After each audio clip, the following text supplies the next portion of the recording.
Hello and welcome to our ECG Fireside chat. I'm your host, not Scuba Steve, because I am Sean. And Steve, this time is our guest. Hi, Steve. Hello, Sean. Hello, everybody. Hello. So, yeah, today we're just going to kind of be getting to know Steve a little bit better. Definitely hope you all brought your questions because put them in chat and we'll ask Steve. But, Steve, how are you doing? I'm all right. Uh, as I gauge how much I'm lying about that. nah, Well, I mean, we're I'm. all just living. nah, I'm towing the line. I'm tugging the rope. I'm doing everything that I can so that I can return to form. Right, get back to the community and all that stuff. I know a lot of people are very aware of things that have been going on. And I'm just all I can say is I'm trying my hardest. Apparently, JP left his Yeah, questions in his other pants. JP, I see didn't that. think you Yeah, wore JP, pants. get your other pants, okay? Uh, well, I think I'm just gonna start this off by getting this out of the way, because anyone watching right now who's not familiar with the Firesides, shame on you. Go back, watch the Firesides. They are excellent, on point. But B, this is just kind of like our tradition. Every Fireside this has to get brought up. Oh, I So know it's coming. I'm just gonna rip the Band-Aid off and just do it. Soup. What is your favorite? You know, you'd think I would have prepared for this question. You should have prepared it by making a bowl of soup. Ah, even better. Um, so any food question. So I'm a big foodie, and any food question is going to be like a challenge for me. As in, it won't be normal. I would break something down like, well, it depends on the time of year and the season and what mood you're in and all this other stuff. But the thing that just jumps to the forefront of my mind, if I have to just pick one and give you an answer right now, I'm going to say zuppa toscata. And the reason that I say that is because not only is it absolutely delicious, Christina makes one. So she actually made two. She made a meat based toscata, and she made like a plant based fake meat toscata, and I couldn't even tell the difference. They were both amazing. See, that's not fair because your answer is basically just my favorite soup is whatever my girlfriend makes. You know, I'm calling you out on that I think right I now. actually, I think I said that on one other fireside chat. Not specific to Zuppa, but like just whatever she makes is the best. It's true though. No, she does make amazing soups. It doesn't even matter what it is. But officially, my answer is going to be Zuppa Toscata. I think that is the best soup. It's interesting. I've never actually heard of Zuppa Toscata. I gotta look that up. Yeah, it's great. Okay. I'll look that up. I'll look that up for sure. Um, so I think that this is really a great way for ECG to just kind of get to know you. Everyone knows you as storytellers, Scuba Steve, tongue twister. Um, but what about some other? What? Tell me about the Scuba Steve thing. Where did Scuba Steve come from? Oh, interesting. You want the short answer or the long answer or both? Let's do the short answer because I am already getting so many questions from chat that I definitely want to get to at some point. The short answer is divorce. Oh, that is the short answer. So it was an interesting. I'll give you the semi-long answer as quick as I can. So it was an interesting situation of I had been recently divorced and I moved across the country and I was in Phoenix of all places. The diving capital of the world. And I was driving down, for those of you who know Phoenix, I was driving down Bell Road at the time. I don't think the shop's there anymore. I know that they moved. But I was bombing down Bell Road, easily exceeding the speed limit by at least 10 to 15 miles an hour, as I do. Really, no matter where I am. And as I was bombing down the road, like I saw this sign, and it was like, this week only, get certified $199. and I literally just yanked the steering wheel without even looking into this parking lot. If there was a car there, I would have totally caused an accident. It was probably the worst moment of driving ever, and I've actually been in an accident. That was my fault. But yeah, I just tore ass into this parking lot and like slammed up in front of there was one spot in front of the store. Hopped out of my car, ran right inside, looked around for the counter. There was one lady, it was actually the owner, lady behind the counter. And I walked right up, slapped my credit card on the counter, and I said, I want to get certified. And then she looked down and like slid it back across the table at me and was like, slow down there, cowboy. That's not how it works. And I was like, you don't know me. So she starts explaining, and like I'm listening intently because I want to know the answer. And I'm like, okay, here comes this big dissertation that I don't really give a fuck about. So suddenly she starts going from explaining to wah, wah, wah, wah, wah, wah. And I notice like right behind her over her shoulder, there's this big sign.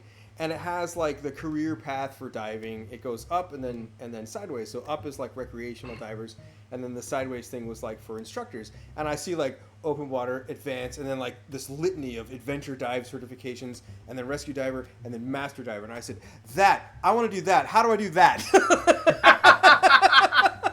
That sounds very much like you to just go from 0 to 1,000. I know like, what I want. Jump in.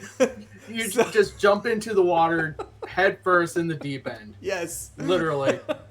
I have an interesting story about doing that in Hawaii, actually. Off of a 30-foot cliff. Oh, nice. That's one thing I never could see myself doing. I remember I was at a place once, I saw a bunch of people cliff diving, and there's no way I could do that. Just I think jump off a perfectly good piece of ground. There's a limit to the height for me, but I think what's probably my maximum height, to sidetrack the story a little bit, I think my maximum height is I think it's 30 feet, but whatever the height is at Rick's Cafe in Jamaica. I was there and I was looking at it and I was like, oh my God, that's high. And I'm like, I'm scared, like I'm afraid to do this. But I can see people jumping off. Like everybody's doing it, they're fine. And I just, the thing, like where I gathered my strength from to be able to do it was simply, I don't want to be the guy who came all the way from the States to Rick's Cafe and didn't jump off the cliff. So I was like, I'm doing it. Yeah.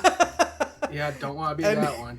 Because I did, and you can only jump off one way. They have a cadence for it. You got to run and you can't jump push up. The feet, cross it. No, you got to. There's a very specific way that they want you to go, which makes sense. It's high. Anyway, I did that. That was another interesting story because I did that when I had frozen shoulder, which if you don't know what that is, it's really painful. And hitting the water like blew my shoulder out. Oh my God, the pain. One-arm dog paddle sucks. Anyway, that just answered Egg Fried Cheese's question of have you ever injured yourself or had any scary experiences while scuba diving? No, that was while scuba diving. So I will answer that question too. So good question, Egg. The experience jumping off the cliff at Rick's Cafe gave me everything I needed to dive headfirst off of a slightly shorter cliff in Hawaii, because all I needed to see was that people were diving off in the water and they were fine, so I knew it was deep enough. It was hilarious, actually. Christina got it all on film, kind of by chance. She wasn't planning to, but we were waiting in this big line. We were there. A friend of ours, Dan Kaiser. If anybody lives in Hawaii on Oahu, and you're into fitness, go look up Dan Kaiser of Kaiser Fitness Institute. He's amazing and a very good friend of Scuba Steve. But we went to go visit our friend, and he took us there and jumped off. And then I literally went 1, 2, 3, fuck it, and decided to go head first. And then everyone went like 50 people. It like sucked the wind out of the air. It was awesome. That was a lot of fun. But anyway, oh shit, the light. Okay, so the energy is too strong here. Real quick, I have to explain to chat real fast. We just spent half an hour, Steve, setting up this table layout, precariously balanced on who knows what, and it just fell over. The energy is too strong. That's what it is. I just blew it right off the table, on the stool, whatever. Anyway, I don't know if it broke. Actually, I've got my team is in here working on it for me. So anyway, back to if something's missing, I have no idea. Back to look, light. Back to the dive. The how did I become Scuba Steve story? Thank you very much, by the way. Yay. Thank you, Christina. So I told them what I wanted to do, and they gave me the cadence of like you have to get this cert, then you have to get that cert, then you have to choose these. You know, like doesn't matter which ones, but you got to get 5 different adventure certs to qualify to become a rescue diver. Like you got to go through that training. That in and of itself is another week-long training, and then once that's done, there's a certain amount of dives that you have to achieve and go through the testing to become a master diver. So after they explained all that to me, expecting me to pause, I think, I was like, okay, so what's the fastest anybody's ever done that?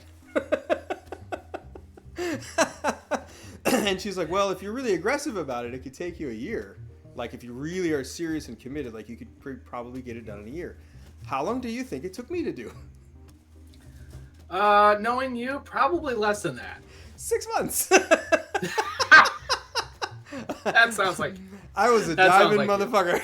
I was diving all the time.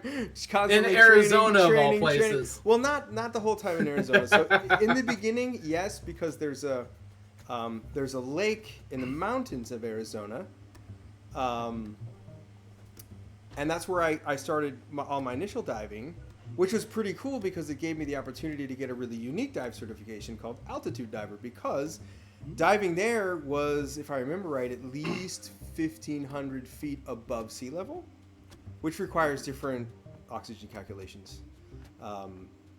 Yeah, because of the thinner atmosphere and yeah. Yep. So that was kind of cool. I was like, this is great. Like, I'm going to have a cert that most people don't even bother getting, because who the heck dives above sea level? I can. So anyway, yeah, I did that, and I went on a bunch of trips, like week-long trips that were meant to be recreation, but literally for me were like a job. I was just diving all day, all night, just diving. It was exhausting, quite honestly, but it's what I really wanted to do. It was that thing that I discovered, like, I don't know how many, like, if you obviously are happily married, and it doesn't require getting divorced, but like, I don't know how many folks, maybe have just either had a lengthy relationship that didn't go well, or just got stuck in a job for a really long time, or like a career for a really long time that they didn't like, and like whatever the situation might have been, but like either by your own decision or by like somebody else's, suddenly your life just took a hard stop and you had to change radically. For me, the divorce was just a break. It broke my current reality, and I had to go and discover myself. Instead of looking at life like I have to figure out who I am or rediscover who I am, for me it was like, I need to get back to who I was, because I just didn't feel like me. And I just looked for ways to embrace who I am. And that was like one of the things growing up, I was always in the water. So I kind of got back to it. And like when I saw the sign, I was like, I've always wanted to do that. And I just went after it. And it wasn't necessarily that I mean, it was, in the beginning, it was ego, like, I want to be a master scuba diver. But when I started, it was all about, honestly, like my mindset was, I don't want to go past open water, because open water, the first certification, certifies you to dive up to 60 feet. And I thought, I'm never going to go 60 feet. Whatever. I've been 133 feet. But that was my mindset at the time. Like, there was all this unknown, and I was scared and all that. And so, kind of to wrap around to Egg's question about have I ever injured myself or had a scary experience. So I've never injured myself diving. I have had a scary experience diving. I'm grateful that at that time I was probably in one of the peak physical conditions of my life, because if I hadn't been, I probably would have died. And it was simply, it was actually my deepest dive, where I was told I was going on a deep dive. I hadn't planned on it, but I never say no. I'm like, heck yeah, like I'm in, let's go. And so I went with an instructor who was taking a student who needed it for a certification, and they were like, well, we just know what Steve's goals are, so hey, do you want to go? And so I went, and essentially it's like swimming down this hill, and then it eventually stops and becomes a cliff. what none of us knew, because you can't see water flowing underwater. Like underwater, you can't see current, you just feel it. Apparently the cliff exists because there's a current that goes straight down, like a violent, hard current. And so as soon as I swam out over it, woof, there I went. So you essentially just hit an underwater waterfall. Yes. Yeah. It was, which those do exist, it believe was it or not. scary as hell. So it was, as soon as it happened, like it happened to me and it happened to the instructor, and I looked at the instructor and I could see their eyes go like this, because I know they're worried about themselves, but also to two students that I got to worry about. So apparently the instructor reached out and grabbed the reef, which you never do unless you're going to die. So they apparently had reached out and grabbed the reef. I didn't see it because for me, the easiest thing was to roll away from her and start kicking up at an angle to get out. Mm-hmm. And fortunately I did. Like, I was, at the time I was strong enough. Now, I've been eating a lot of ice cream and pizza lately. I don't think I could do it right now. But yeah, at the time I got over it, and then as soon as I got out, like, you kind of gather yourself, and I'm like, oh my god, like, there's two other people here, and I spun around and I could see that the instructor had a hold of something and was actually forcibly holding the student, preventing them from coming over, and so everybody was safe. So I swam over, but they both popped up and we were all good, and then we just finished our dive. But yeah, that was the scariest egg. That was the scariest moment I've ever had underwater. I've had a couple of scary moments that aren't really scary. It's just up in here. Like, I had a moray. I was chasing a moray one time out in the open ocean, and I actually got this on film, but it swam behind a rock and it comes at you, and they always have their mouth open. So it looked like it looked like it was. Those like, things are creepy looking. Yeah, it was one of those like, I've had enough of you following me, motherfucker. Like, I'm coming to get you. And I was like, ah. Last question, and then we'll kind of move on. Would you ever scuba dive? I have to ask this because Chicagoland area. Would you ever dive the Great Lakes? We have some fantastic shipwrecks. Yeah. The bet. All right, shipwrecks kind of suck. They're boring most of the time. The best shipwrecks to check out, especially if you're like a history buff, are going to be in fresh water because they don't really deteriorate. Especially Lake Superior. I would love to do that. So yes, absolutely. Yeah. If you invite me up, the answer is yes. I would love to go there and check. I wouldn't be able to go with you because I can't scuba dive. I'll bring my camera. You'll be fine. You can just watch it when I get there you go. Take photos for me. Ghastly Gengar had a fantastic question. That was actually kind of on my agenda. So thank you, Gengar. Are you a general board game nerd or just behind the Clocktower? If the former, what is your favorite besides BOTC? So the answer is yes, I am a board game nerd. Unfortunately, I don't get to play it very much. Historically, over the period of my entire life, my favorite board game is Scotland Yard. Oh, that's a good one. Especially if I get to be Mr. X. That's my favorite way to play. Newer games. What's that game? That game, it's like the one with the pieces and the board. Yeah, that one. And the rules. And the cards and the rules. Yeah, that's the one. No, it's like something about a haunted house or something on a hill where like you. Oh, House on Haunted Hill. Yeah. You literally just said the title. I've only got to play it That's twice, and it was a long time ago. But like, you pulled like room cards and built the house out, and different stuff happened. And as the game went on, it got harder. And somebody flipped to be bad and tried to kill everybody and all that. It was a lot of fun. I really liked that game. Betrayal at House on the Hill. That's it. Yes. Thanks, buddy. I was just thinking. I'm like, I think I got that wrong because I do have that game, and we have the legacy version, and yet to play it. But that is a fantastic game. That's the one. That's a really good game. Actually, we need to play that more often. Since you mentioned that, there's a couple of questions. So I think there's a couple of quick ones I can answer. Actually, that's a long one. So what made me get into the job role? Blah blah blah.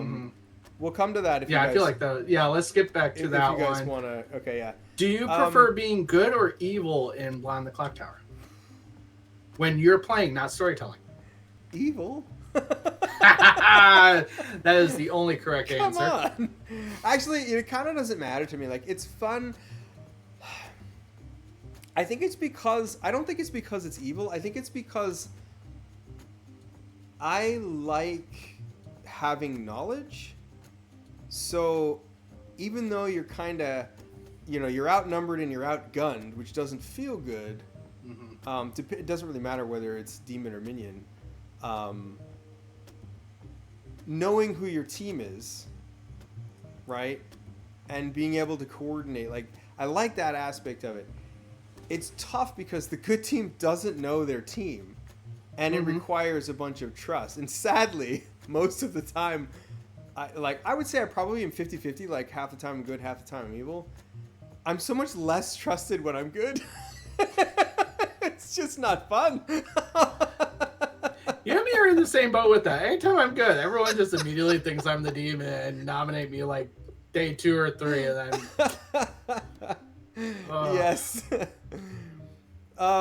Let's see. Are there any countries that I have not visited yet that I would love to visit? And are there any cultural experiences I would like to do? What great questions.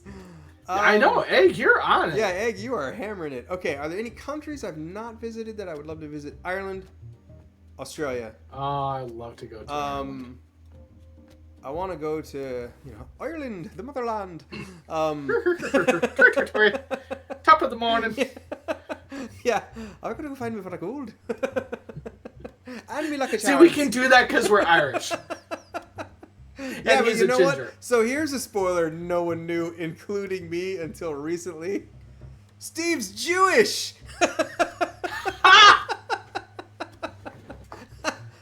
I'm going to be like, I think for my 50-year birthday, I'm going to have a bar mitzvah.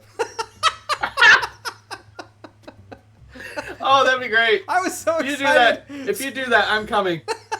I'm going to be there. I'll invite the whole of ECG, don't worry. I was like, what? I am? Awesome!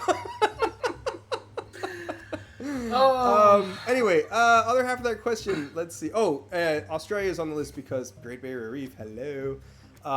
Duh. But Steve Medway is there.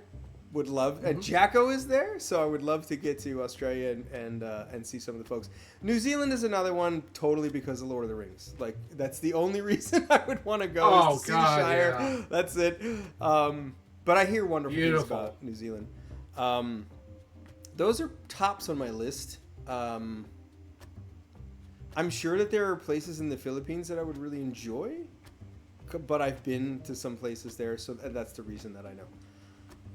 Cultural experiences I would like to do. I don't even know. I can't think of anything culturally. Like, I'm not a big culture fan. I think culture's kind of bullshit. I think it's largely like crap we hang on to that doesn't really have any meaning anymore. But some of it is really cool. Like, as long as it's understood, like it's all entertainment value, or like they know the reason behind it, and it's not like a you must this. Then yeah, I'm totally down. I love to have them. Like, it's awesome. Like, I guess I could consider having many cultural experiences with Christina being Latino. And they're wonderful, especially the food. I mean, honestly, culturally, the best thing to experience is the food. Oh yeah, most places, most experiences. I'd say I had a really great, if we're talking food, I had a really great cultural experience in Prague. Actually, in general, like, I got essentially what was a private tour. Wasn't supposed to be, but no one showed up but me. So I literally had like an off-script private tour of Prague, of Wenceslas Castle. Like, it was so awesome to just have this immersion in their history and their culture. That was probably the best cultural experience that I ever had. Something like that, I would say, like that would be a cultural experience that I would like to do somewhere else. I'm just not really attached to the where. I would love to have that, like a personalized, historical, deep informational tour about a country and its history and its people and its culture. I'm just not really attached to the where. Just maybe not Canada. I kind of agree with you on that. Like, if I go anywhere, I really want to immerse myself in not just the culture of where I am, but really the history. I mean, talk to my wife, Christine. Anytime we go anywhere, all I want to do is just hit museums and tour old houses. I'm just a nerd and a sucker for that stuff, and she's just begrudgingly just drags along. Like, okay, fine, we'll go see this old dead guy's house. Well, then you, my friend, should come to Virginia. There's plenty of that here. Oh yeah. There's a couple of other quick questions. Yeah. Are you a reader? What's that? Are you a reader? If yes, what is your favorite author or genre? I hate Asked to read. by Ghastly Gengar. So I'm not a reader. I hate reading. It's not that I have trouble. It's so oddly, the skill that I'm naturally best at is spelling and reading comprehension, and I hate it. I appreciate the gift because it's like a critical component to life, reading comprehension. I just don't enjoy the black and white and the flipping of pages. Like it doesn't sustain me. That's not the right word. It just doesn't, it's boring to me. Like it's not my thing. It's not to say that I haven't read, and not because I haven't been forced to, but there's very few books that I ever read. Most of the time they were as a child. And I was a big fan of like the medieval style fantasy. So I liked the first book I ever read, besides like Where the Wild Things Are and Dr. Seuss, was a book called The Legend of Huma by Margaret Weiss and Tracy Hickman, I think. Mm-hmm. And I loved it. It took me a long time to read. That's another thing. Because it's cumbersome, I guess that's a word, for me to sit and just read something. It's just not interactive enough. It's not entertaining enough. But I really enjoyed that book. It's one of the very few things that I ever read that really got my creative juices flowing, where I could see everything that was going on as I was reading it. That was really cool. And then that led me to follow up a series, the Dragonlance Chronicles, which was a trilogy. And then there was I forget what it was called, but there was a Twins trilogy after that, which is a story specifically about the twins from the Chronicles after the Chronicles had happened. That was my favorite experience when it comes to books. Of course, officially my opinion, greatest books of all time, Lord of the Rings. I don't believe that can be argued. But I would admit, though, that there are large sections of it that are incredibly boring. It's not as fast paced as everybody I'm sure has seen the movie. So it doesn't have that pace, which is the challenge of it. But story wise, I don't think there's anything better. Now I was going to get to a couple of real quick hitter questions that I saw, if that's okay. Mm-hmm. And it was real quick. You heard it here, folks. Steve is a book burner. Light the match. So what's my favorite piece of office stationery? I think it would have to be my red stapler. Oh, the red stapler. Oh, that would be my favorite one. Not encased in Jello. Let's see. Okay, Dwight. How many scuba diving Go from Milton to Dwight. Come on. I currently own 2, official masks. I have my dive mask, which will probably never ever fail me, but I have a backup as well. And I'm a single lens fan. I don't like split. Unfortunately, it's challenging because I like tinted lenses, and they only have tinted lenses that come like this, not like this. But that's my cross to bear. And then I saw, what was it? Which really helps for when you're scuba-fied, by the way, to see your face. Yeah. See, I need a mask for being scuba-fied so that I can drill holes in the nose so that I can breathe and leave it on longer. Blind Nexie asked, would I ever trust a cult leader? Hell yeah! Absolutely, I would trust a cult leader. I love seeing cult leader wins. I love seeing mayor wins. I love seeing obscure win conditions. I like seeing Slayer wins. Bang, got the demon, game over. I love that stuff. So yeah, I would totally trust a cult leader. In fact, I think my favorite, I can't remember the name of the game now. We've got a game, I think it's a Kaboom game, where, who was it that was the demon and bluff cult leader, and then everybody, they cherry pied it, everybody voted on it, and it didn't pass, and they were like, what? Kill him! Oh, I know the game you're talking about. I can't remember who that was, though. Great game. That was so good.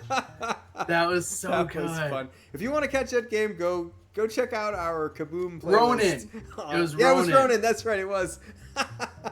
Oh.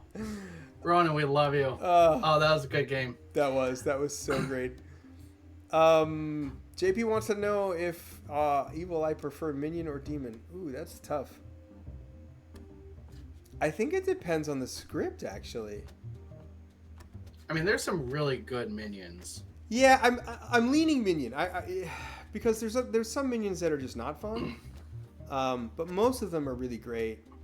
I think no matter what, whether it's minion or demon, you've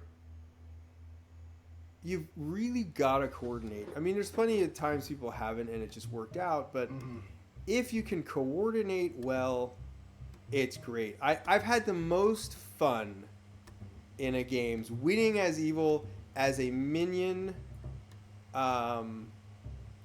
taking one for the team to get the win, being thrown under the bus by my demon. I think my favorite one, I don't even remember the game exactly, I just remember I was bluffing Seamstress and it worked for so long until people were like, okay, mechanically everything works except for Steve's info. We think he's the demon. Let's get this going. And they laid out this big, long accusation, and then my defense was, well, it was good while it lasted. Oh, here's a lot of fun. Here's another good one from Egg, which actually sounds like it should be coming from JP. What is your favorite hot sauce packet? I hate hot sauce. Oh, okay, that's it. We're no longer friends. Yeah, JP, yes, I am now the scuba rabbi. A diving rabbi. Let's see. Yeah, I don't like. So I enjoy spice, not heat. That's why I don't like hot sauce, because it's all about what level of hot is it. Personally, you can either think that I'm a pretty little princess, which I'm fine with, or that you are all masochists and enjoyed varying levels of pain. Because I just don't understand what's fun about dripping sweat and snot and not feeling your tongue and blowing fire out your anus. Like, that's just not a good experience. Why would you sign up for that? Oh, clearly Steve is never going to India. Been there. In fact, that's the first place I walked on fire. Well, there you go. That's actually, speaking of which, one more thing people don't tend to know about you. You're a firewalker. Well, yeah, not just a firewalker, but I'm a firewalk instructor. So if anybody wants to. How long have you been firewalking, and how long have you been an instructor? I think I've been an instructor almost as long as I've been walking, so probably a little bit less than a year after my first firewalk. I went to firewalk instructor training, which is a little bit of a misnomer because it's a week-long training, and it's firewalking every day, but there's a lot of other activities, so they're all empowerment, like personal empowerment and growth activities. So both Christina and I went, so we're both certified at the same level. We were firewalk instructors. We are glass walk instructors. We can facilitate an arrow break, which is placing an arrow right here on the soft of the neck and breaking it. Yes, the tip, not the feathers. A heightened trust fall, which is a whole new level. What else we do? Board breaks, concrete block breaks, and rebar bend, which is a 2-person exercise where, again, you get about it out of, I think it's an 8-foot piece of rebar, 8 or 10, and you place that, like each person gets on an end, and you put it on the soft of your neck, and then you walk towards each other and bend the rebar. It's an absolutely magic. It's like both an empowerment and a trust exercise. It's amazing. Like it's really, really cool. But yeah, like all those things we've gone through, as well as other like personal levels of training throughout. So how to facilitate, how to encourage people, how to motivate people, essentially how to motivate self, right? Because we all have days, even me, where I don't even want to get out of bed, right? I just don't have the juice for this today. Whatever it might be, whatever thing might be happening or have happened in your life recently. Sometimes you just got to dig down and get over it, right? It's not about you. Whatever that thing is that's calling you that needs to be done or whatever, it's not about you. It's about others. It's about someone or a group of people, about serving someone. And you can't half-ass that. Like, you've got to be you 100% at that moment. When it's just you at home behind closed doors, you want to hit the floor, ball up, and cry. I've been doing a lot of that recently. Just about everybody knows why. But yeah, like, I mean, you know, there's like time and place, and it comes down to being able to, like, having awareness and being able to compartmentalize what needs to get done. So being able to kind of press pause, which is dangerous. Like, a lot of people think they can. They confuse that with like stuffing their emotions, like swallowing their feelings or whatever. They think, oh, I'm just pressing pause. No, there's a big difference. Like, I'm acknowledging that there's something I have to deal with, but there's a method in which you can put that on the shelf, go do something else to serve, be present, where, like, for the duration that you need to be, and then once you're done, it's actually very exhausting. It's like running a marathon. Even if you're sitting, like I've done stream, for example, right? I'm sitting in the chair the entire time. But I've ended a 4-hour stream and felt like I was just going to hit the floor. Like, I couldn't stand up. And that's not like a normal thing. It's just that I was having a particularly off day. I had some really bad news, that kind of thing. And I was like, you have to turn it on and be you to be able to serve whatever, you know, you're called to do. And then after that, you can deal with your shit, right? So you take it back off the shelf and be like, okay, now, because I can't have another day like this, right? Like, I have to focus and handle my business. Yes. So, chat has actually paused for me, so I haven't caught up. But you're something you're about fine, grammar yeah. police. I don't know. You're gonna have to elaborate on that. Where was it? I lost it. But anyway. Yeah. So Steve is the grammar police. Egg is calling you the grammar police. He says, "Welcome to the team." All right, I'll take it. Speaking of Egg, he also does ask another kind of gaming related question. Have you been back down to the 80s game store to play games? Not familiar with what that is. Let me tell you. And on the flip side, what is your favorite game from the 80s, 90s, 2000s, 10s, and 20s? Maybe just start with what's your favorite game from the 80s and 90s, and maybe we'll work up to all the other ones, because that's a lot of decades to go through. I can't even remember what decade games came out in, other than maybe the 80s. All right, so growing up in the 80s, going to arcades, there were so many great games that I had a lot of fun with. I think my favorite game, because of its rarity, arcade game, is Elevator Action. That is a rare one. 90s, if I'm guessing the year correctly, which should be, it's probably late 80s, actually. I think it's Super Nintendo Secret of Mana. Great game. I mean, Super Nintendo is 90s. Well, it bled in there, right? Nintendo came out in 85, and I think it was like 88 or something, maybe 89 when SNES came out. Anyway. It's close enough. Yeah. And then, I don't know, after that, like, I got into, let me see. I built my first PC in 98. So I would have to say at that point in time, my favorite game was Counter-Strike when it was a Half-Life mod and not even a game yet. So all you who think you know Counter-Strike. Steve the hipster, OG Counter-Strike. I played Counter-Strike before it was cool. Yeah. I did play it after it was cool too, though, because it was cool. It was a great game. And after that, I migrated into the MMO space, and I played a lot of them. Like, I did get into Warcraft, not like most people do. Like, it didn't eat my life entirely, but I remember Star Wars Galaxies. I spent an excessive amount of time playing that game, and then eventually Star Wars Online came out, and then eventually I just figured out I was wasting too much of my life playing video games, so I quit for a long time. No such thing. But I've come around to it now because of the space and place that I'm in, and I need a distraction, and I do have a lot of like I'm out here in the woods, which is great.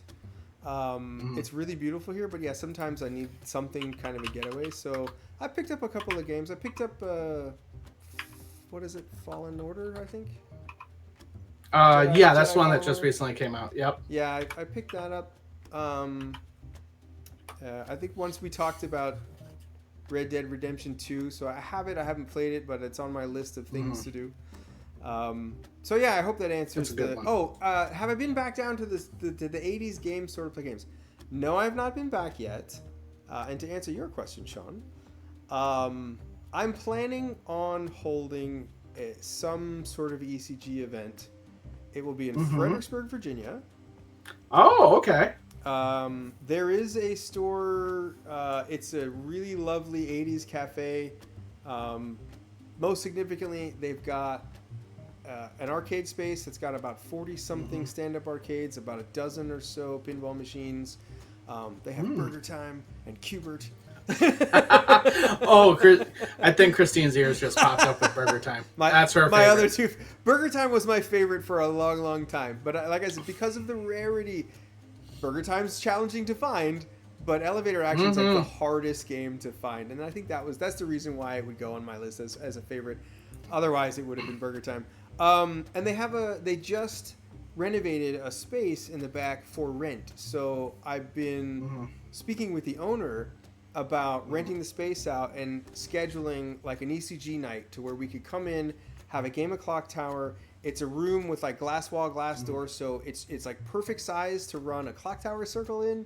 And because there's an arcade right outside, you just walk right out the door and have your conversations. No one's going to hear you because all the arcade games are going off. And then once we finish that, the rest of the night, everybody who comes will get what is called an all-day pass, which means you can just hang out until they close and play any games you want as long as you like. So come hang out, have fun with Scuba Steve. I'm very much looking forward to putting that together. But I have not been back since, so I'm not really sure what the timeline is going to be. Okay. That sounds awesome. Yeah. That sounds like a really cool place. We have a couple places like that here, but nothing like that. Not that cool. Oh, I see a question about what is my favorite kitchen utensil? Oh yeah, that was my favorite kitchen utensil? Spatula for spanking.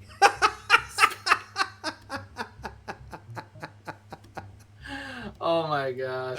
Save that for ECG After Dark, okay?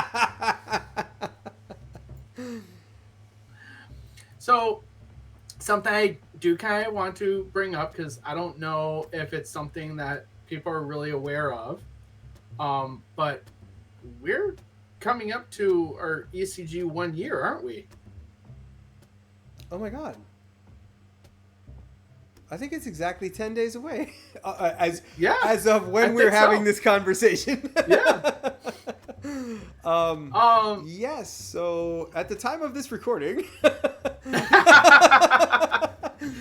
it's something I was thinking about a little bit ago. I'm like, I think our 1 year is coming up. Like, I don't know the exact date because I wasn't here on day 0, but pretty sure 1 year is coming up. Yeah, it was so. Do you want to know the story? Like the whole.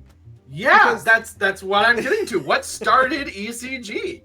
All right, because it's kind of what got this whole ball rolling. This harkens back a little bit to Egg's question about like why is this my job or something like that. So I mean, I could do. I don't know. There's a lot of long ways to answer that question. So, okay. How did all this start and happen? Interesting question. I was, let's call it in between jobs, even though that's not entirely true. I was in between tasks or careers. So Christina and I have we currently right now we are co-owners of a public speaker business. When we started the business, we partnered. We had a sister company, right? Because we had trained. So her and I, for different reasons, stepped away from careers I think we were both 21 years into a career. She was like a chief HR executive. I was a network and security architect, and I just couldn't chew the leather anymore, man. I couldn't do it. So yes, Gengar, I was in between being a hitman and an underwater firewalker. That's exactly what it was. And I had to lay low after the last contract. Now, so we had decided... Had to lay low, so you started a Twitch channel? Yeah. Easy place to hide, right? No one watches Twitch. So, we decided to split, right? Very amicably, like, I still think the world of our trainer and mentor and influencer. But that takes time, right? To uncouple businesses and iron all that out. So we were in a little bit of a holding pattern, and she got really inspired by an experience that she had through NLP training and wanted to pursue that because not only was it such a huge breakthrough for her, but it was that thing, like when you feel, like for me it was diving. When I got in the water, I was like, this is the thing I was meant to do. And I just I fell in love with it, and everything came really naturally to me. It's like what I was one of the things that I was supposed to do. And I think that's the kind of experiences she had with her NLP training, and just went on and on to like, oh my gosh, I can really help people and change people's lives with this. Like, it's mega crazy powerful, like the power of the mind and how instantly you can affect change. And we've both experienced it. Like, I've gone through that process myself. She has gone through that process herself, and we've come out like infinitely more powerful mentally. Our awareness, our outlook on life, how we view things, the positivity that we maintain.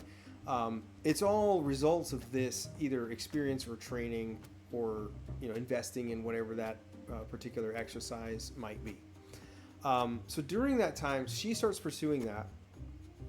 I got back into trading because I'm really excited at the concept of just being able to pull money out of the market. It's like pulling money out of thin air. So because I had downtime, I was like, I want to go do that again. And then my cousin, just Jack, contacted me and was like, that's it, I've had it. Like, let's make our own server and you storytell essentially so I can play. And so I said, oh, no, I don't want to do that. But we started to talk about it, and he was like, oh, my son's got this server and blah, blah, blah. And like, we started just talking about the details. And so I took the night to think about it. And essentially I just reflected on all the things from a business perspective. I thought about the speaker business and how we started from zero. And I was like, okay, I know how to build a community. I know how to establish, like, we call it like the pillars, like the pillars that represent what your business is about. So like, what are the things, it's like a mission statement almost, it's just single words, right? What are the things that really matter and that this thing needs to just ooze? What is the focus? Like, this is what you're all about, and you will not compromise, right? So for us, at least for the ECG vision, it was things like respect, acceptance, fun, right? Gotta have a focus on having fun. Those kinds of things, like those qualities, positivity, maintaining, like being positive, forgiveness, right? Those things, I wanted to wrap those up and say, okay, I want to build a community with this theme because I know, like, I've trained people on how to become the YouTube, whatever, like how to be on YouTube, whatever it might be, whether it's on camera, off camera.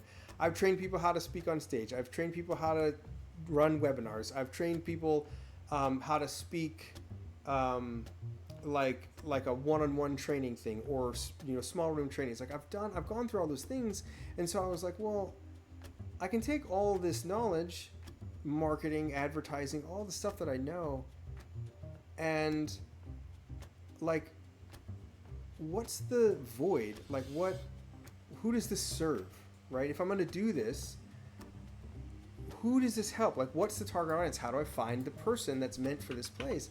And it really came down to, I just looked around and I was like, you know what doesn't exist? A positive place for gamers. Like, yep. everywhere is full of trolling, toxic douchebags. Like,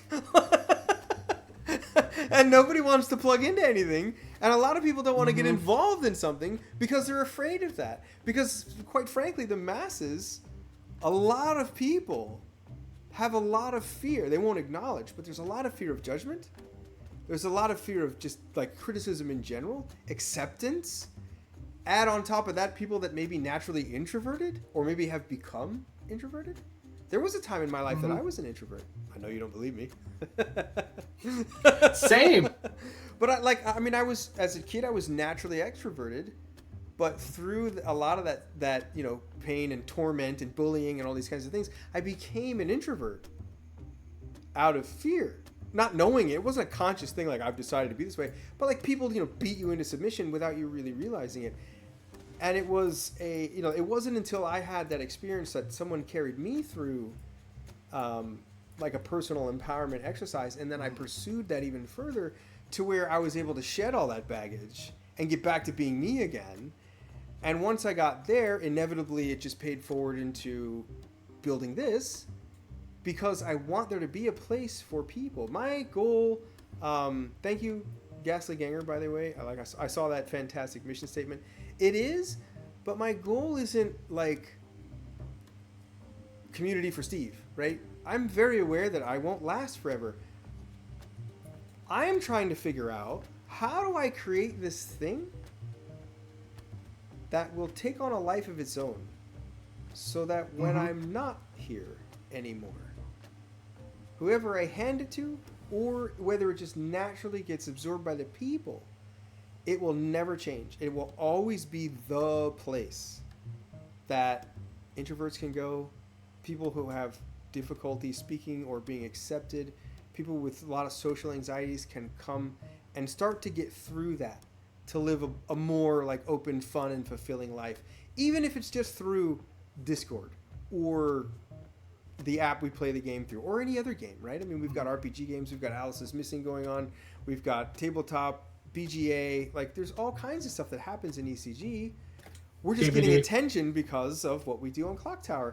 And that is simply me taking everything that I know and have taught about public speaking and applying it to this game. Why? Because it's easy to get on camera. It's a social game, right? It's a social deduction game. It's super fun and it's entertaining to watch. So make very entertaining. Right. So you make a fun and engaging stream, get people involved, all that stuff, like people have a blast, and it takes off. I knew it would be a long game. I knew that like there's no one starts like, hey, I'm gonna Twitch and I'm gonna YouTube and tomorrow I'm gonna make $1 million a month. Like, doesn't happen. In fact, if anybody's wondering, right now, at the shooting of this video, the average it takes for people to monetize a YouTube channel is 2 years. And when they achieve that, the average monthly income is $30. But YouTube currently doesn't pay out unless your payment threshold is $100. Which means you have to wait 4 months after monetizing to get your first check of about $100. Yeah. Which sucks. It's not the easiest way to make money. No, that is for sure. But I knew that is for sure. I knew how it worked. I knew how to build a community. I knew how the YouTube algorithm worked. I knew how to, provide an experience that people would enjoy watching and participating in live or after the fact. So I decided, like, okay, so the vision is this, and it was last May. It was 2022. I think it was May 27th, if I remember correctly. 2022 is when I decided, okay, I'm gonna start. We're gonna, and all we did was create the Discord server. That's it. And we started playing Blood on the Clocktower just to get things going. And I remember telling everybody, this is what's going to happen. We're going to do this, and then we're going to do it this way, and then we're going to go on Twitch. And when I go on Twitch, I'm going to get Ben from TPI. And everybody's like, ha, yeah, right. And I was like, and then we're going to become a Twitch affiliate. And then a month or two later, when we have enough content, if we're steady rolling on content, we're going to launch a YouTube channel. And we're going to release 3 games a week because no one else does. And, and we're new, and we need to get content out. We need, give people a reason to watch and all this. And I was like, and then we're gonna monetize in some record time that I didn't actually make, but I way exceeded. I blew away the average. My goal was 8 weeks, which I knew was insanely aggressive.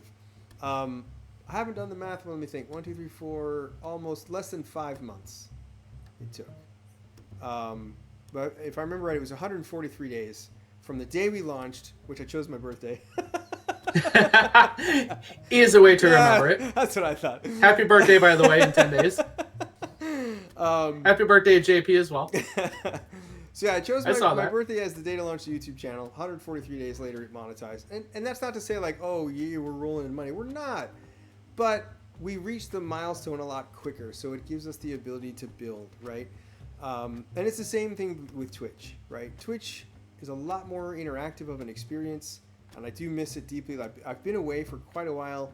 I believe anybody who knows me is very well aware. And by the way, happy birthday, Bunny, whose birthday is Friday is it 19? Yes, May 19th. I was going to say, if we did not say anything about that, Bunny there would be hell to gifts pay. And love. Love you, Bunny. Bunny's great. So yeah, I mean that it was the culmination of the years that I took off, because I actually when I decided to leave my job, invest in myself, and learn how to. The goal wasn't to learn how to be a speaker. I was told that later. But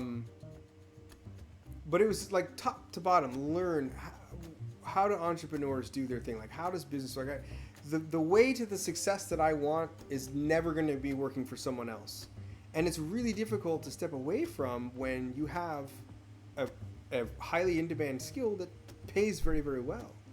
I know there are a lot of people on the planet who probably would have killed to get the kind of job that I had.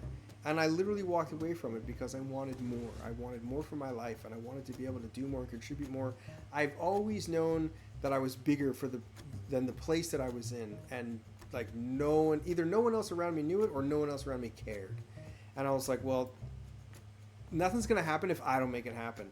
And it was a huge risk. I mean, it's massively risky to just, fuck my career. I'm going to go, I'm going to start all over. It's always scary to just completely uproot your whole life and start something brand new you've never done before. And I did it at the end of February in 2020 by investing in a 3-month program in the UK when COVID hit and locked everything down, and I got stuck for 8 months in another country. So no one will ever convince me that their life is so hard that they can't do something. Fuck you. You can do anything you set your mind to, and I can tell you how to do it because I've done it. Oh, especially when you're trapped in a third world country like the UK. I would never accuse the UK of being third world, because despite what anyone might say about them at any point in time in history, when we established like a global trade, their currency has always been the strongest. Oh, yeah. Always. Even today. It's always worth more than the dollar. The entire industry is based on the value of the US dollar, and the Great British Pound is always worth more. So you can crap on them all you want, but they know something the rest of us don't. US dollar is a nice compromise. So in the last year of ECG, growing this, can I say phenomenon? Because seriously, the growth that this channel has experienced over a year, in my mind, I've never experienced something like that. I've been part of several Discord groups, and yeah, it's fantastic to be a part of it and be able to watch a channel like this grow. What is the most what surprised you the most about ECG over the last year? What surprised me the most?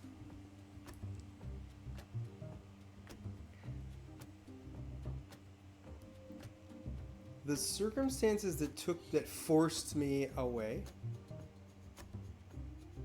Like I had the trust, but I did not have the certainty. I didn't know what was going to happen. And to me, the worst case scenario was channel shuts down for a while. run out of content, I don't stream, whatever. The thing that impresses me the most, I would say, is literally, it's a few things within ECG.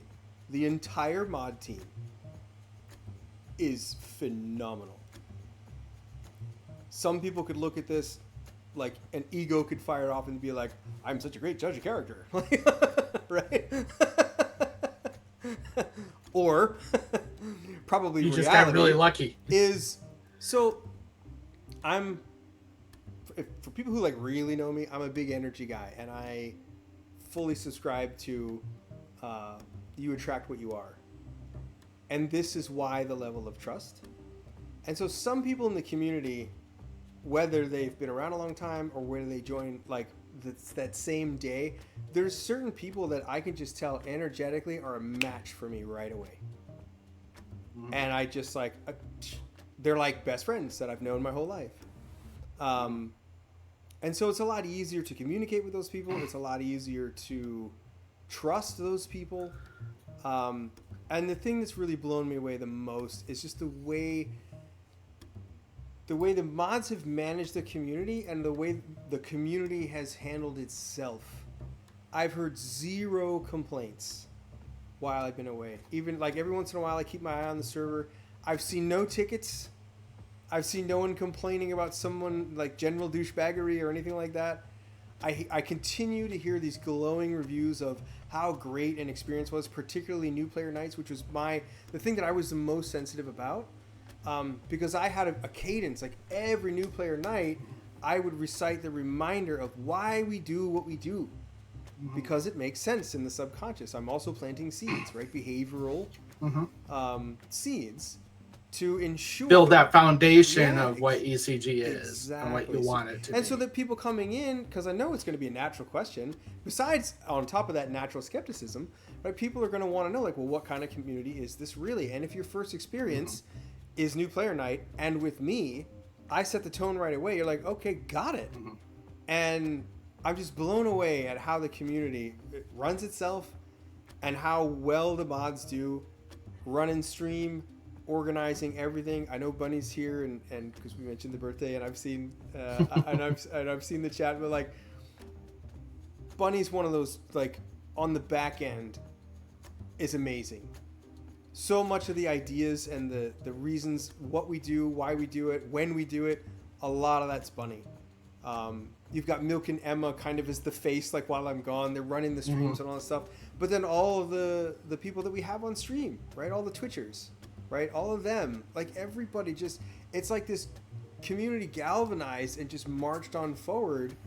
And I've consistently heard, can't wait for you to come back, but we got it. Don't worry about it. You do you. And also this, like, people have been reaching out to me saying, hey, not only do we want to see a Fireside chat, but like we want you to answer questions. So I said, all right, I got a couple of ideas. So yeah, that I hope answers your question about.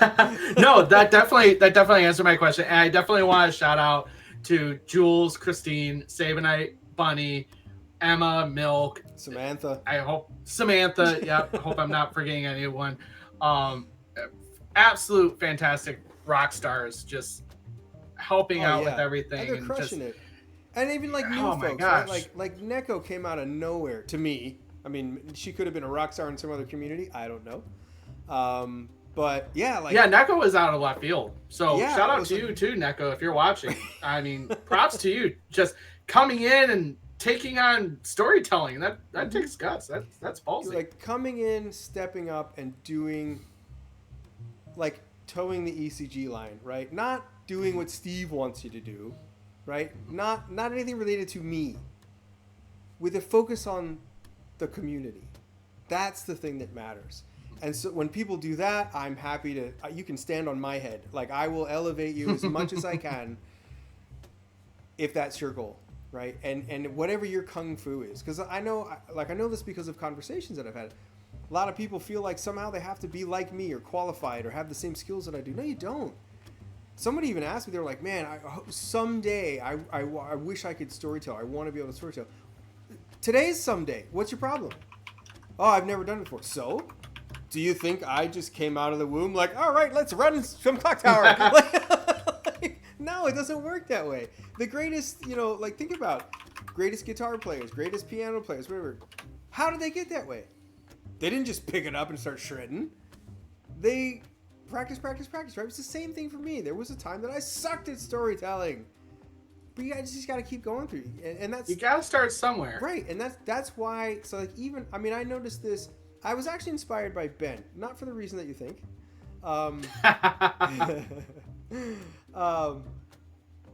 Because I saw content on TPI's channel running Clocktower games where Ben made a mistake. And I was like, wow, how big of someone? Because how easy is it to just bury that so no one knows?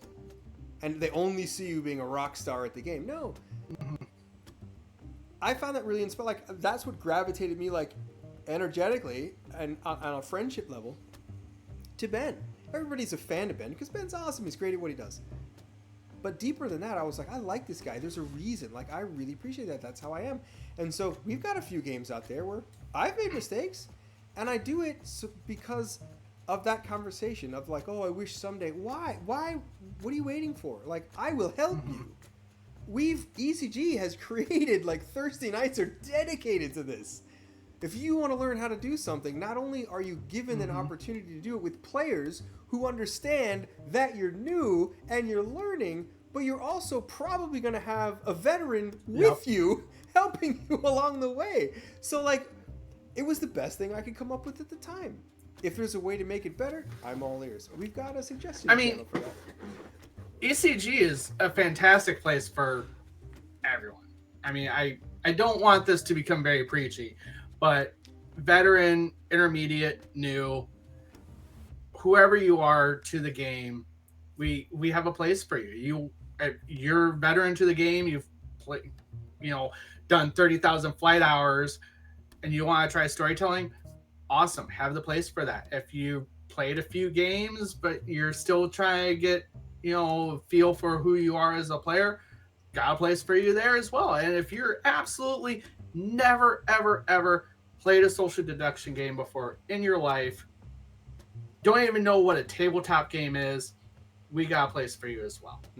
We try to accommodate everyone, and that's one thing that I am been impressed by with ECG is the level of commitment to positivity, having a safe space for everyone, as well as having a place for people of all skill levels, with not just BOTC, but just anything in general. We're such an open community of, hey, even if it's not BOTC related, you need help with something like, hey, yeah, I'm trying to learn D&D. Hey, I know this is a BOTC thing, but I know D&D. I can teach you. We're such an open, welcoming community. Yeah, and I've said this a number of times too, like, because as we get new people joining, which is daily, even if it's one person a day, right? It's daily. We grow slowly and steadily. I've said I don't know how many times, like, ECG is not just another place to play Clocktower. It's not just another Clocktower server. For some people, it is because that's where they're at, right? Their thing. All is of my only friends Clocktower, are ECG, and we play Clocktower, so they want to collect all the servers, right? Like, that's fine if that's what you want to do, because we're not going to treat you any different. Once you're here, you're family, right? I don't have my kids. This is so. You earlier you asked about the vision and the why behind it. Legacy was a reason. People think I'm weird or I'm crazy or silly or whatever. I don't care. My whole life I've been searching for something. And I was like, what positive mark can I leave on the world? And hopefully it's bigger than this. But if it's that I created the first or I created the only positive place for gamers to come together, great. I'm happy with that. If I can have my name attached to that, I'm a happy guy, and that's a legacy I'm proud of. Because I've experienced so much of the contrary. So yeah, I I am occasionally reminding people when the talk comes up, ECG is not just another place to play Clocktower. ECG is for gamers of all types, of all like categories, and of all walks of life. It does not matter. Like, if you love games, we'll find a place. And if there's a game that you love and there is no place, we'll create one. Dead by Daylight. There it is. Great example. Right? I mean, well, that's a fine example, right? Of stepping up, right? So, Sean, I'm going to call you out a little bit. But like, Sean piped up and was like, "Hey, I really love this game, and I would love to stream, but had a lot of questions." And I'm like, "Let's do it. Like, what's the worst that happens?" Seriously, like, the only way that you'll ever grow, even, it doesn't matter, like, the speed is irrelevant, right? Could take you 10 years, could take you 10 minutes, doesn't matter. It's still going to take some level of practice and repetition, of watching yourself, of getting feedback, of trying things and whatever to get better at something. So Sean was just like, "Hey, I want to do this." And I said, "Okay, great, let's do it, go for it.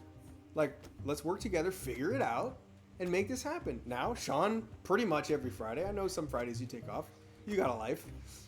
Yeah, I mean, the last couple month or two has been a little iffy, especially with the con. But yeah, we're getting back into the routine. But yeah, I mean, pretty much every Friday, Sean's streaming Dead by Daylight.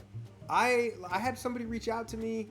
I pretty much knew that it was more of a like new streamer trying to integrate with other streamers to try and grow their audience, and I was fine with it. I was like, "Hey, if I can help anybody, I'm going to." So I just started randomly streaming video games. Only a couple of times, but it was like, whatever, let's just see where this goes and how this works. And it may happen again, who knows? I mean, that's the whole point, is community, building that community, even outside of BOTC. Yeah. Speaking of which, Gengar, yes, you're joining us on Friday, right? You better. And I got a shout out to Egg. Egg, thank you so much for the compliment. That really hits me here. So I do kind of want to tangent a little bit, get off of our soapbox a little bit. Because Egg, you're on fire tonight. Egg asked, "Do you play any instruments? And if so, can you give us a rendition?" I'm probably going to guess, even if the answer is yes, we're not going to get a rendition because you cannot get up from your seat right now. He is trapped. I literally am trapped, yes. I also have no instruments with me, so I couldn't if I wanted to. So I'm going to, let's see, how do I say? It's not really like a full-on yes, but it's a kind of. So I have played piano. I played a lot when I was little. Like, mother made me take piano lessons. But I'm pretty good at it. It's just been forever, so it would take me some practice. I remember a while ago before I met Christina, so it's a long while now. Back when I was single, I just decided, like, I want to play. What is it I wanted to play? I think it was Moonlight Sonata that I wanted to play. That's a good and so song. I just decided, like, I'm just gonna practice this song. Like, I mean, I already know enough about piano, so I'll just practice. And I just started going through it, and I got maybe halfway through. But then, of course, I met someone and reallocated my time. It's usually how it goes. But I do kind of enjoy the piano. I would just have to carve out the cycles. Or, like anything, I would have to commit to it. So just like when we started ECG and started picking, like we picked, okay, Sunday night, that was how it started. Sunday night, new player night. We're going to do it every Sunday, we're going to play. And then we started just establishing, like, okay, we can play, this night, the other night, whatever. I think Thursday night was the next night we started playing. And then we were considering Tuesday, and then I was getting ready for, like, well, what are we going to, we need to stream. And I literally looked at, it was actually, I think it was Patter's site had, like, this graphic of all of the people who stream Clocktower and when they stream. And so I literally looked at that and I was like, where's the hole in the schedule? Mostly because I didn't want to step on anybody else, right? I don't want to compete with anyone. I don't want anybody to get butthurt over like, oh, these bastards are trying to, like, no, I didn't want any of that. And so we found, okay, there's a huge hole Saturday mornings. Let's start with that. And then as it took off, and I decided, well, if we're going to generate YouTube content, we need to play more games. Where's the next best hole? And it happened to be Tuesday nights. At the time, there was nobody on Tuesdays. So it's like, okay, cool. But I knew, like, I forget how long ago it was. Something happened and somebody was like, oh, so-and-so's streaming on Tuesday. And I said, so? Like, we don't own time. I mean, there's only so many days of the week. There's only 7 days of the week, and like, there's more than 7 people streaming. Yeah, exactly. Over time, more and more people are going to want to stream, and there's not going to be perfect time slots for everybody. You're just going to have to do what works for you and your audience. Yep. That's the thing about it. Like, people are going to resonate with who they resonate with, right? Like, I know from feedback, some people love me, and I know from feedback, some people really don't. And that's okay, because there's somebody out there, if you don't like me, there's someone out there that you do like and you do enjoy. Go watch their content. Have a blast. Seriously, like, genuinely. It doesn't matter what you're talking about. There is so much abundance out there, it's ridiculous. You can find and or create, right, like ECG, your community. It's all out there. If you genuinely feel like it's not out there, make it. I just did it. You can't tell me you can't do something or that something can't be done. I just was like, okay, this doesn't exist. I have these skills. Let's do this. Let's make it this way. And now it is what it is. And it's finally, it's got a life of its own. I'm really proud of it and all of the people in it. What's more is, like, the level of how much I care about the people in it. And I think that's what really allows me to see, like, how magical what has gone on over the past 2 months has really been. Because, being forced away from something kind of prematurely, right? I mean, it was less than a year old. And having to step away from something and watching it go, I was like, oh man, this is amazing. Like, this is so great. I will admit, can't wait to get back. Very much looking forward to next Saturday. Well, it's definitely going to be nice having you back, for sure. Sadie asked a good question. Yeah, Sadie asked a really good question. So, Sadie, I apologize. I'm going to kind of reword this a little bit because I'm pretty sure Steve doesn't have a favorite. So I'm going to ask, is there a game that stands out to you the most that you either story told or played in? A game that stands out the most.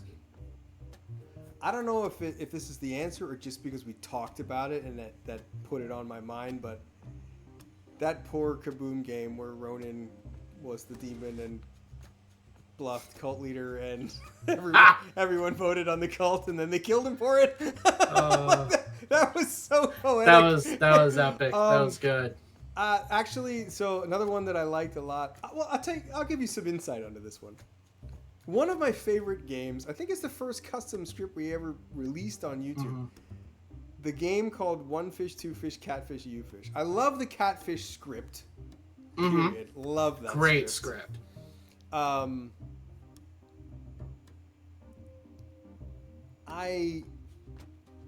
I would like to believe that you can't really pick up on any level of stress or distress that I was experiencing in the game, but there was a moment that I was genuinely like, what the fuck, Justin? like he was coming at me so hard. And that whole, like, you did me dirty, Scuba Steve. I'm like, no, I didn't.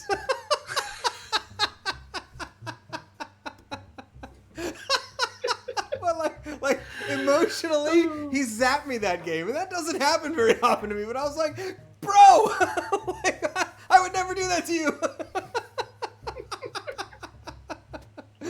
So like that's why that game, other than it being a really great game, if you haven't seen it, it's worth a watch. And I'm not just peddling, hey, go watch our channel. It's a really great game. It's a really good game, and I'm gonna peddle that. Go back and watch that game. It is fantastic.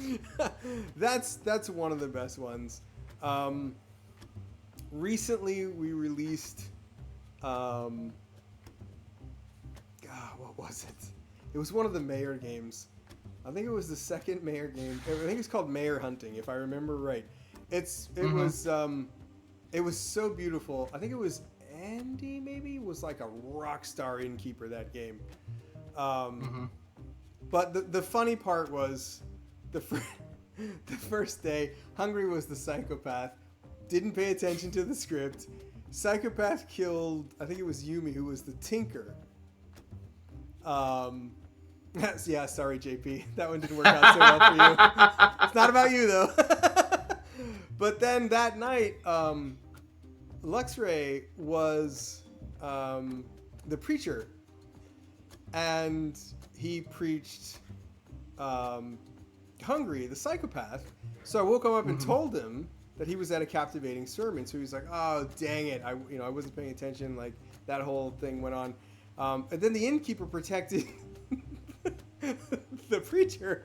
So I was like, oh, this is going to be awesome. So I drunk the preacher. And then the next day, Hungry gives this dissertation about how, Yumi was the tinker and he's not really the psychopath and he's going to prove it. So he kills Neko, the fortune teller. And the best part about it, not only was that it worked, but Luxray's reaction, like, he laughed so hard. It was awesome. And then the next day he tried it again and was preached still, and it didn't work. Like, that was such a great game. Like, a moment in time in a really good game. I know, not for you, JP, sorry. But it was, that's the thing, like, the games work out like that. I think the thing about Clocktower, and this is the reason, but a primary reason, why I created the Kaboom script, which has gone through many iterations and is close to done, probably still not done. Is that I think people are so used to games going to Final 3 and becoming this trust. Mechanically, I'm pretty sure it's this person, whatever. Like, they're used to that, and to be fair, most people, I think, when they watch this content, they tend to enjoy that the most. But it's a lot of fun. Like, I love unexpected stuff. I love it when a Slayer, like day one, random Slayer ends the game. Bang, demon's dead. Re-rack. Or you kill the Saint on the first day. Like, I think that's great. Or like our video Bait and Switch. Watch that. You'll see why it's called Bait and Switch. That's a good one. I mean, all our videos. It's got patterns in it. You should definitely watch it. And a link to definitely watch channel. it. It's got patterns. So yeah, it was the Damsel Minion guesses. There you go. That's another great one. Love those. I mean, I love stuff like that. The challenge ultimately is the timing, right? So if you play a game and it lasts 30, 35 minutes, it's not that you can't release it, because I've got another one coming soon, next Friday. It's almost like an appetizer, right? You watch a 30-minute game, you're like, that was really cool and fun, but I haven't had enough. Because people who watch, I'm assuming right now, right? When I was introduced to Clocktower, I got struck with long COVID. I was aware of it right before that, but like I was like, well, I'm on the couch for weeks. Let's start digesting some content. And I looked at it like watching movies, because they're all about 2 hours long.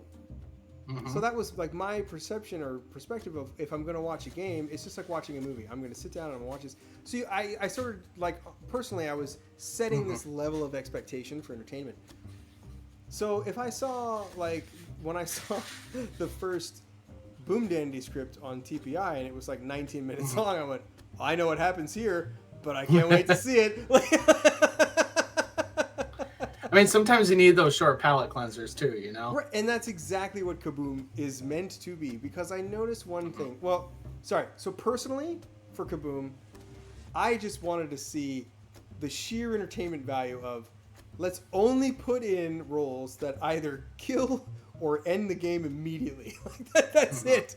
Unfortunately, there's not enough roles to fill that out, so we've got a couple filler things in there. So come on, TPI, give me more roles that kill people.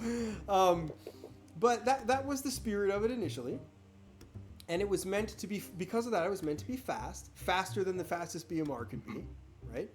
But because even in a place like ECG, even with seasoned people who know better and are committed to having a great time, there is still that slight possibility, because we're all human, that you might end a game with a bad taste in your mouth. Somebody might be a little upset or uneasy or aggravated or frustrated about something, right? Dang it, if you'd have just listened to me, we would have won. If you'd have just trusted me, we would have won, right? That kind of stuff. And so that was the other thing, to be like a cure, or like you said, a palate cleanser, so that if you did end a game like that, you could play a quick game of Kaboom. It's only going to last about 20 minutes anyway.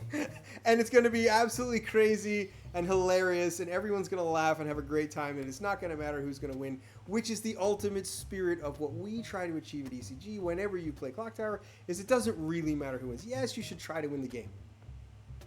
But whether you do or whether you don't shouldn't matter. It's about having fun and being congratulatory. I think some of the best times I've had, to be fair, I think the best times I've had are those like really, like you struggle hard to get the win and then you do, especially if you're evil. That feels the best. But I've had really great games, as good and evil, where I've lost. And it was so great. Like, my favorite part about that game is, wow, you person specifically had me so bamboozled. Like, you straight lied to me and I so trusted you. Hook, line, and sinker. I was like, I support everything they have to say. Case in point, every game I'm in with Bunny. Bunny's easy to trust, which makes her easy not to trust. I know. That's the worst thing about playing with Bunny is you just want to trust her, but you can't. Oh man. I love playing with Bunny. So, never trust C either. C. Oh, come on. Hard Vortex check. So of the base 3 scripts, Bad Moon Rising, Trouble Brewing, and Sex and Violence, I know I said that out of order. Which one is your favorite to storytell? Oh, man. That's tough. That's really tough. I asked the hardball questions. That is hard. Oh, there's a part 2 to this. Don't just wait. I think so. In all aspects of my life, I am a man of variety, and I think this is a moving target for me. Today, my answer is BMR, and the reason is because, not that like it's my favorite, although it for a time definitely was. It's a frequency thing. I don't think it gets played enough. I don't think it gets enough love. I don't think we have enough BMR content on our channel. There's, I don't know, 18 to 20 videos or something like that. But I think that we, as ECG, if you go watch our BMR games, especially, there's one I'm trying to remember. I think it's An Offer You Can't Refuse is the name of the game. Like proof that BMR can be really great. I don't understand why. I mean, I guess I kind of do. It's almost like you always remember nightmares, but you never remember good dreams, right? Like, you have one bad experience with BMR, like, oh, that sucks. Like, all I've heard is people crapping all over Bad Moon Rising, and I've had so many great games and like maybe one stinker. And I think arguably I could say, like, I wouldn't say that I've had bad Trouble Brewing games. I've heard people be critical of the setup or how it worked out or whatever, but I don't believe that you can actually criticize whatever you put into a game of Trouble Brewing. Which, if I would round out, like take everything into account, I would come back to Trouble Brewing, because I still think to this day, as many really great custom scripts as there are, like I mentioned, catfishing, to me is perfect. But like Trouble Brewing is the only one that out of the box I don't believe you can mess up. Doesn't matter. You could random go and it's gonna be a great game. So. Yeah. I'd have to agree with that. Now, part 2 of the base 3, Trouble Brewing, BMR, Sex and Violence. Which one is your favorite to play? That is tough. So obviously, it's such a different experience between playing and storytelling. Yeah.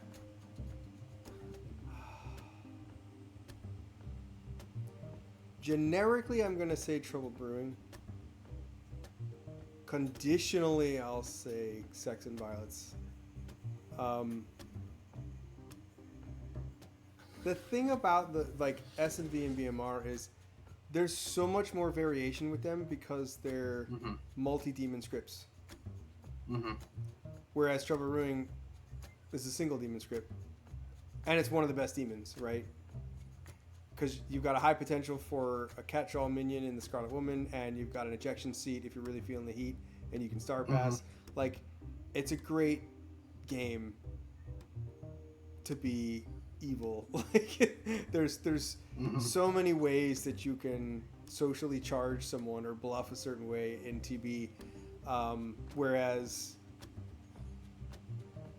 S&V and BMR, you do have to be a lot more careful with what you're bluffing, how you're bluffing, and S&V can be really brutal. Of all the of the 3 base scripts, S&V is definitely hard for the evil team. It is, and unfortunately, I see a lot of STs because I've done this myself before. A lot of storytellers will adjust or try to adjust what roles, like what good roles go into the game and what good bluffs are going to be for the demon based on that. Like, let's try not to let it be too easy for them to get the info. There's so much great information in Sex and Violence that you can easily just reverse engineer the mechanics of it and be like, bang, there's the demon, there's the minion, there's the evil twin, whatever. Like, it's definitely doable. So it's tough, but it's a lot of fun. I mean, it's still a really great script to play. I do love storytelling S&V. I like storytelling all of them, but yeah. If I was gonna play, it's definitely a tricky script. Yeah, if I was gonna play, it's not for the faint of heart. And you said pick one of these, I think Trouble Brewing, because also Trouble Brewing is all like, I don't really have to worry about the audience either, like the other players. Odds are very high. They know the script as well, so you know, that kind of thing. But even if they don't, it's the starter script, so. I mean, it's close to most people's hearts. It's the first script most people play. It's the script that most people are most familiar with. Yeah, it's a good OG script. So, I mean, we've been talking here for close to 2 hours already, and I know it does not seem like that. So I think we're gonna kind of wind things down with this last question. I think this is a really good place to end it. What do you see in ECG's future?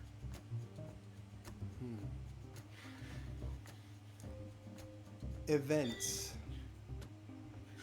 I see gatherings. Like we kind of talked about, I want to do this thing at this 80s arcade in Fredericksburg, right? Clocktower themed, as in let's get together and play. Like, I'm happy to either run a game, because I'm aware, like, some people are going to be like, oh my gosh, you're like, I'm playing a game with, like, run by Scuba Steve, or playing a game with, right? So, like, I could be a player, I could storytell, I don't really care. I just want to make sure that people have a really great time. But yeah, I would love to do that. So my intention, thwarted by life events, was to, the month of this recording, have our first event in Chicago, which seems crazy because I live in Florida and now I pseudo live in Virginia.